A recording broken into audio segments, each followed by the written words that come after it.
Vay be. Serinlesin bayağı. Ben buradan 7 kilometre aşağı gider balık tutadım. Şimdi balık yok ki. Tutamıyoruz. Atığına gelirdi. Balık bitti, at gitti. Şimdi ben Girişköy, Ercan Elçin. Hayvancılık yapıyoruz. Bir 3-4 tane ineğimiz var. Bir atımız var. Onu da sattık işte. Yapamadık yani. Traktörümüz var işte o araba. Devam ediyoruz bu şekilde. Hayat güzel yani çünkü sorumluluk yok yani. Hiç karnını doyur, gez, toz o kadar. Bizim istediğimiz zaten bu yani. Yani illa o şu olacak, bu olacak diye bir şey yok yani. Olduğu kadar oluyor her şey. Yani fazla masraf olmuyor köyde. Hani bir öyle kira şudur budur. Hiç ben zaten sevmedim şehir hayatını.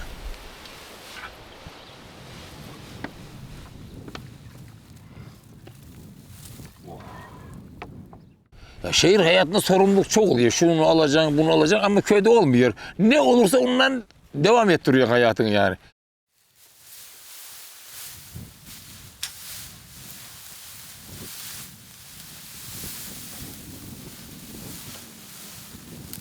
Kendin dayan Mehmet Hoca kadıklara. Sorun da havayla yakmasın.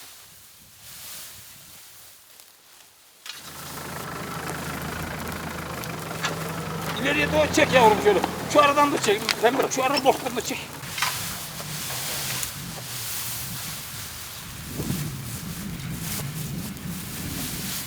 Harman zamanı işte buğday, biçip patoz falan yapıyoruz. Diğer zamanlar işte hayvanlara bakıyoruz. Başka bir işimiz olmuyor fazla bir. Harman zaman sıcaktan zorluk oluyor işte. Sıcakta olmasa bu mahsul yetişmiyor. Sıcağı seviyor mahsul.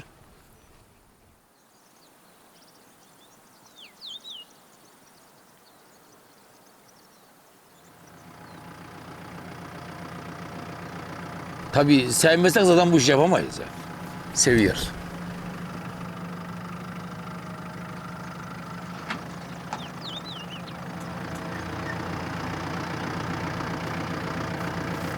Ya adam usta be.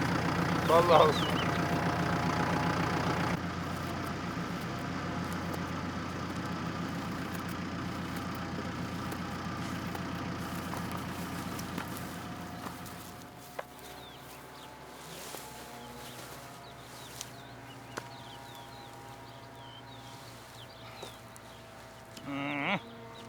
Ufak bir santim işi bozar.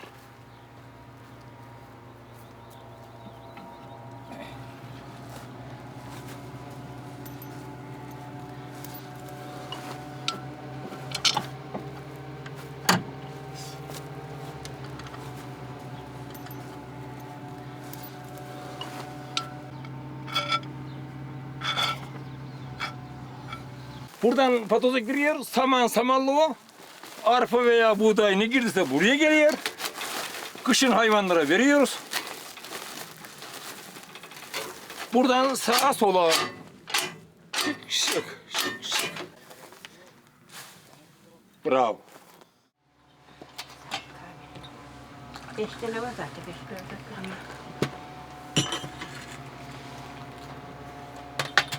Al hocam, şeker at, karıştı. Hocam sen de zoba almaya Beypazarı'nda ihmal etme. Ekrem gelince bir gün çekin gidin. Zobalar ucuzdur da. Bazen maççı bazen kapalı. Yani yol parasıyla ne? Hem de kuzuna sobası alacağım. 2 tane biz. Kuzuna sobası da tutuyor. Bir evde zoba iyi olursa evde mutluluk da var.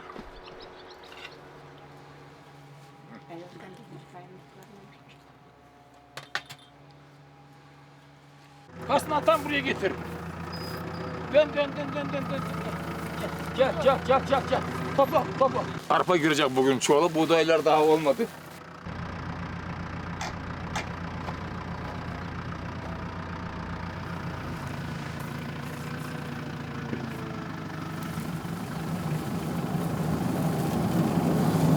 Olmadı ya.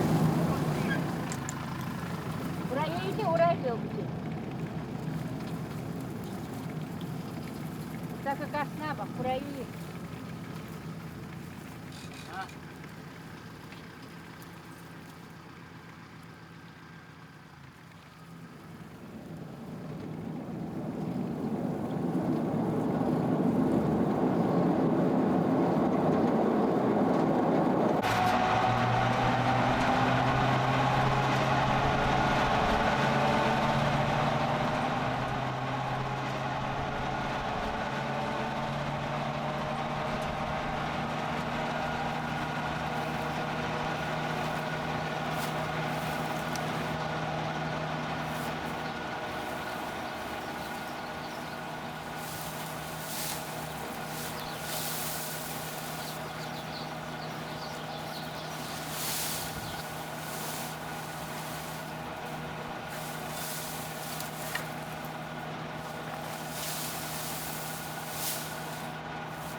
güzel hayvancılık. 3-5 tane inek yapacaksın. Kral gibi yaşayacaksın. Diğer nafile. Bak benim 5-6 malım var. Sabahları salıyorum 6'da. Akşam 9'a 10'a kadar emin elde ediyoruz yani. Kurtlar da böyle kravat taktığı bir görev yapmıyor. Hamburun üstü hep çuval. At yukarı oradan ambara şey diyor ha.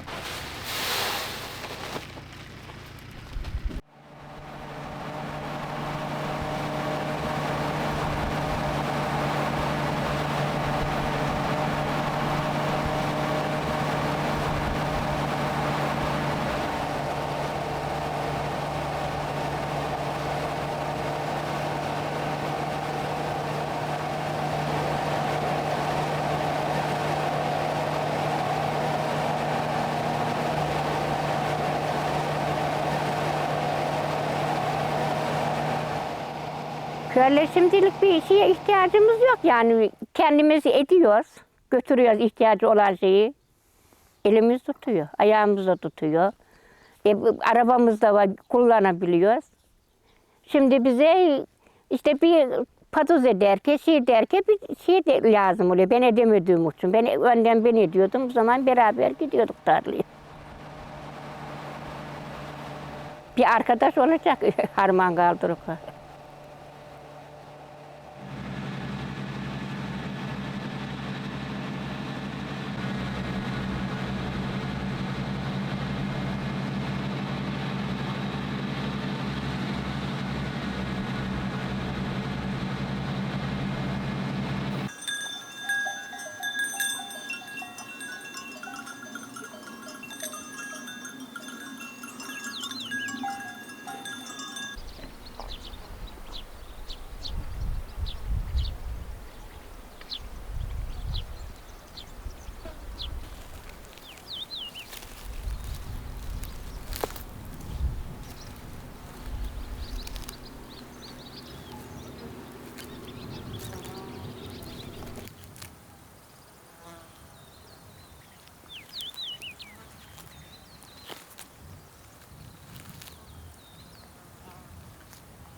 Halam ne yapıyor Ayşe yenge?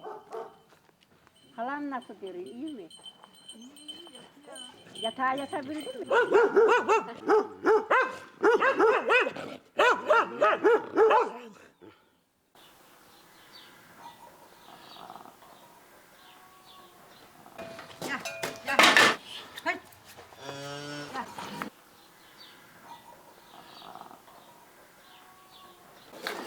Aşağıda yaşlı bir adam vardı. Balyalar var. Bunları çekiyordum.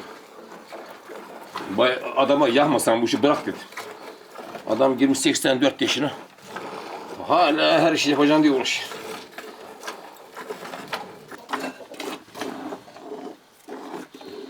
Benim hanım kalp rahatsızlığı var. Ağır işe elverişli değil yani.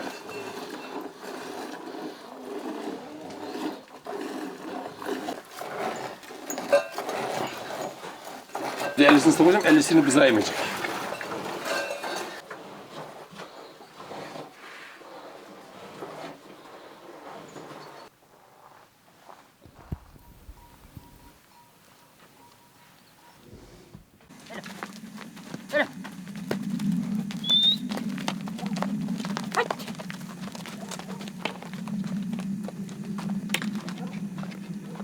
Koş, koş.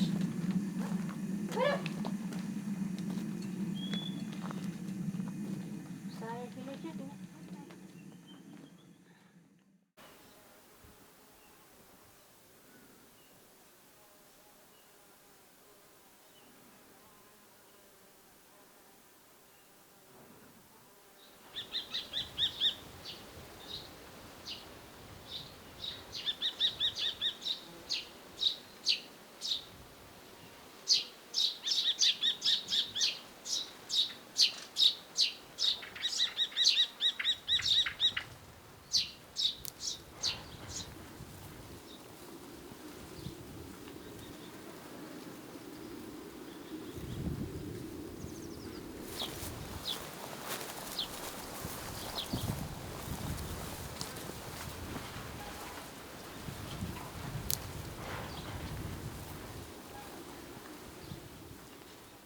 Benim çocukluğum burada geçti.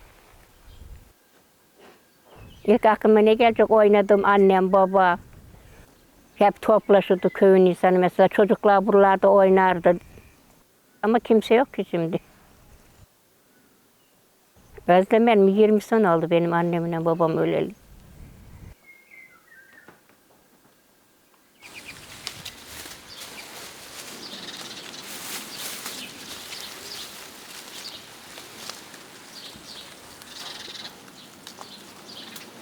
Benim ismim Münevver.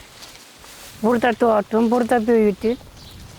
20 yaşıma kadar, 20 yaşımda evlendim Geriş köyüne. Şimdi Geriş köyünde duruyoruz.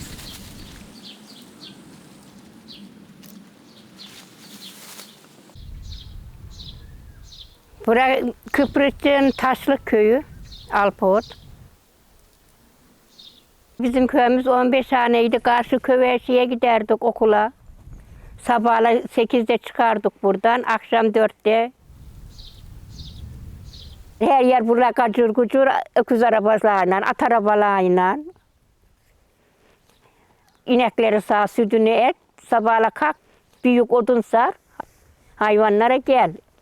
Ondan sonra karnını doyur, bir kere de yine tarlaya ot biçmiyor, ekim biçmiyor. O zaman orak işi vardı, şey yoktu, makineli. Mesela şimdi herkes ineğini kendi güdüyor. O zaman nöbetçe güderdik ortaklaşa. Bir gün sen, bir gün ben, her sırayla. Her şey niye etsez yani şeydi. Şimdi öyle kimse kimseye işitmiyor ki.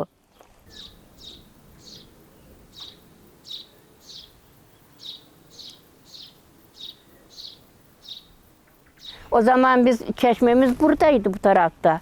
Buraya suya geliyorduk oradan evimizde. Gelirken giderken bayram gün bize ellerini vermezdi komşular yani büyük dedeler, amcalar. Bayramlaşalım derseniz eve gelmeyecek misiniz derler. Eve gelin yemek yiyin derlerdi, çay için. 10 yaşındaki 11 yaşında herkes akranıyla bir çıkardı. Evli olanlar bir çıkardı, gelinler bir çıkardı. Geçki kızı 16-17 yaşında delikanlı kızlar bir çıkardı. Bir 5-6 parça olurduk herkes kendi halinde. İstediği yerde oynardı, akşam şey derdi. Herkes şimdi bayram varlığı bile belli değil. 50 sene oldu bu tutucukeli. Ben 58 yaşıma girdim. İlkokula yeni başladım. 6 yaşımda girdim okula. Bu tutta ufak şeydi. Büyük ederim toplaydık. Çocuk çoğudu ya. Olmadan dudu. Şimdi yiyen yok bak. Yiyen yok diyor. Kimse kalmayınca. Biz küçüyorsa dudun tepesinde hiç olmazsa 10 tane bebek olurdu. Bir de iyi ki dikivermiş bu amca der. O amcanın şurada bahçesi vardı.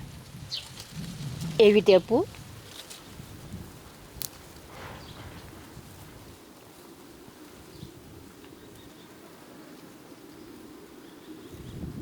O zaman da işte burada otururduk. Burada oturan olmazsa bu taraf, gölge bu tarafa dönerse bu tarafa. Bu tarafa şey olursa ne tarafa olursa o tarafa.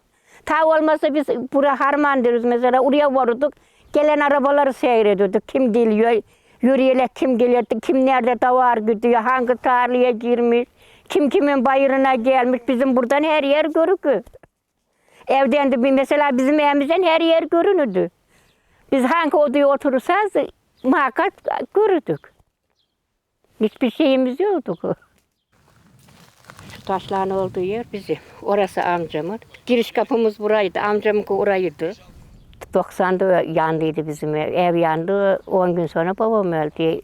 59 gün sonra annem öldü.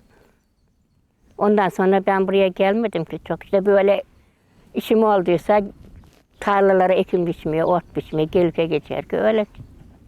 Ben Giriş köyündeydim işte evin yanmasında. Tam işte böyle ikindiye yakın bana bir telefon etti komşunun kızı. Yeğeniz yanıyormuş diye. Ercan abi nerede diye. Ben de Ercan yok çobanlıklar dedim. Yoğurdu. Bir komşuya dedim benim motorundan bir elektrik bizim ev yanıyormuş. Geldiğimde yanmış zaten. Ben öyle gördüm hani başka bir şey etmedim ki. Ceyran kabullandı. Hani ateş yazın ateş yok. Bir ceyran kabullarından şüphelendik. Başka bir şey yok hani. Çoluk yok, çocuk yok yakacak. Benim eşyam hep burada yandı. Çenizim ne varsa. Hepsi burada yandı. Buradaydı. Hep yandı. Olmaz mı?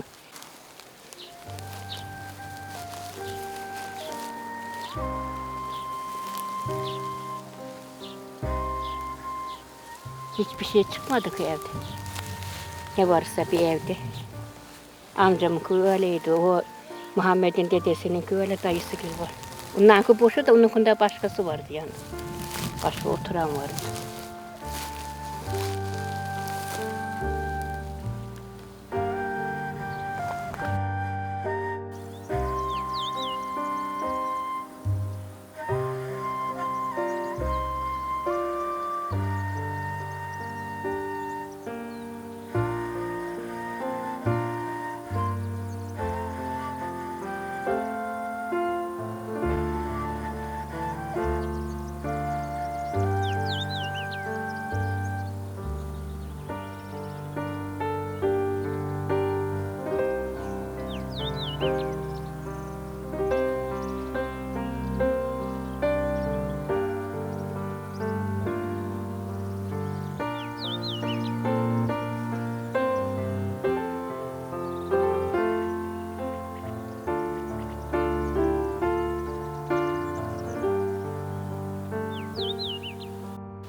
Buradaki Alpavut köyüne ben Bolu Aban İzzet Baysal Üniversitesi'nden buraya baktırdım Alpavut'a. Hani bu evleri kurtaralım, bu camiyi kurtaralım diye ama çok şey aldığından dolayı, tahrip olduğundan dolayı kurtarılmayacak boyuta geldiğini söylediler.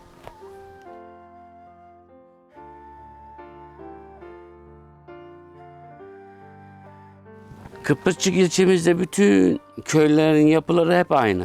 Çünkü aşağıda büyükbaş hayvan veya küçükbaş hayvan yaşadığından dolayı taştan, ahır, oradan basamaklarla, gıcırdayan merdivenlerle üst kata çıkarsan orası yaşam merkezi.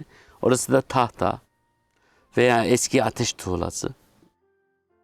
Tabii şimdi o sistem çürüye işte o tahtalar çürüdüğünden dolayı çinko çakmışlar kıyılara. Samanlıkları farklıdır onların, geçmelidir kalın ağaç gövdesiyle. Bambaşka bir yani ömürlük yaşar. Usta yok. O ustalar hep rahmetli oldu. Köye gidince kadar cami kullanıldı. Hoca varıka bir gittim ama çoğuz. Bayağı 15-20 kişi varız. Okuldan gelirken girdik. Şimdi girdik ötekiler biliyor. Bilenler okuyor. Bize gelince biz bilemiyoruz. Başladılar bize gülmeye. Biz 3 kişiyiz. Bize güldüler. Gülünce biz bir daha girer miyiz camiye? Çocukluk işte. Onlar giriyor, belliyor. Biz bellemiyoruz. Bize gülüyorlar diye bizi ne annem yollayabildi ne babam yollayabildi. Harman kalktı mıydı? Bir sefer de bulgur kaynıyordu herkes sırayla. Burada taş dibeğimiz vardı bu direğin dibinde. Genç kızlar, arkadaşlar o bulguru döverdi. Mahallenin bu çeşmesine varıyorduk. O aynı arka kaçıp ya üstümüzü ıslayıp geliyorduk. Kızmazlar mı? Niye üstünüzü ısladınız? Uluva niye birbirinizi kalktınız? Niye dövüş ettiniz? Yaramazlık yapılmaz mı? Bizim işimiz gücümüz o otluk buğdayların altına, sapların altına girmedi. Şimdi bir bebek girse bakalım üstün kılçık oldu, gözüne kaçacak. Babaannemiz, ebemiz bize kızmıyormuştu diyorum ben. Şimdi kendimize bakıyorum, kendimiz kızıyoruz torunlara, çocuklarımıza mesela üstünüz toz oldu, şey oldu. Biz tozundan da yatıyorduk. Hemen gel, doğru banyona gir diyoruz bebeğim, üstünü değiştir diyoruz. Öyle bizde nerede üst baş değiştirmez küçük? 15 günde bir çaylara gideceksin, başka yerde yıkayacaksın, çeşmenin başında yıkayacaksın. Ya bizimki iyiydi. Çok sıkıyorlar. Bir de televizyonlar var ya, sadece çocuklar televizyon başından kalkmıyor. Bizim öyle televizyon nerede buluyor? Işık yoktu. Biz bir şey bilmiyorduk. Bilmek için şimdikiler şanslı. Ama her şeyi bilmek de iyi değil. Mesela öğrenmesi istenen şey de var, öğrenmesi istemeyen şey de var. Şimdi televizyonlar oldu muydu? Bizden çok biliyor bebek çocuklar.